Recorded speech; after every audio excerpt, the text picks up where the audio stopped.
Hi yours, welcome to BRK entertainment. నేను మీ అమ్మ. ఈరోజు మనతో పాటు ఉన్న ఆర్టిస్ట్ 100 సినిమాలు పైగా చేశారండి. రీసెంట్గా బద్మాషులతో మామూలుగా కాదు,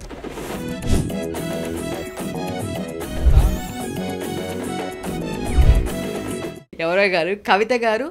హాయ్ అండి. హాయ్. సో మీరు చెప్పండి, మీ సినీ జర్నీ ఎక్కడి నుంచి ఎట్లా అసలు ఎలా స్టార్ట్ అయింది?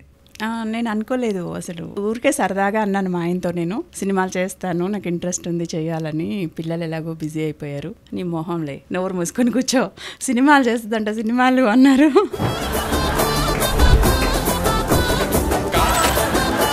ప్రిపరేషన్ ఇచ్చారా, లేదు అంటే ఏమైనా భయపడ్డారా, ఏం జరిగింది అసలు? మనకు కొంచెం మాత్రం ఎక్కువ కదా. సరే ఓకేనా, నేను బాగా చేశానా, పనికి వస్తానా ఇండస్ట్రీకి.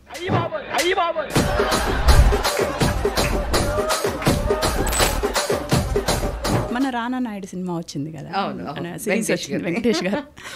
అప్పుడు వచ్చినప్పుడు పైన ఏమేసేవాళ్ళు, పైన ఈ సీన్ వేసి ఆమె చెప్పుతో కొట్టింది వేసి, కింద వెంకటేష్ గారి సినిమా కదా, ఫ్యామిలీ ఎంటర్టైన్మెంట్ అనుకొని ఫ్యామిలీ మొత్తం కూర్చొని చూసారనుకో, జరిగేది ఇదే.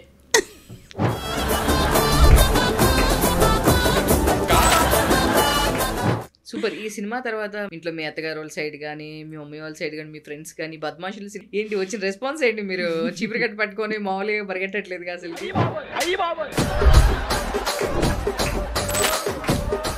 అంటే అత్తయ్య మామయ్య కూడా లేరు, అమ్మ నాన్న కూడా లేరు. నాకు ఒక బాధ అదే.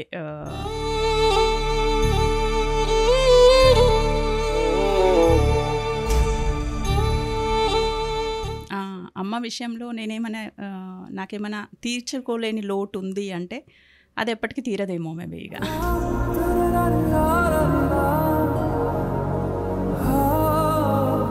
నేను అసలు ఆ లవ్ని నేను పూర్తిగా అనుభవించలేదేమో అనిపిస్తుంది.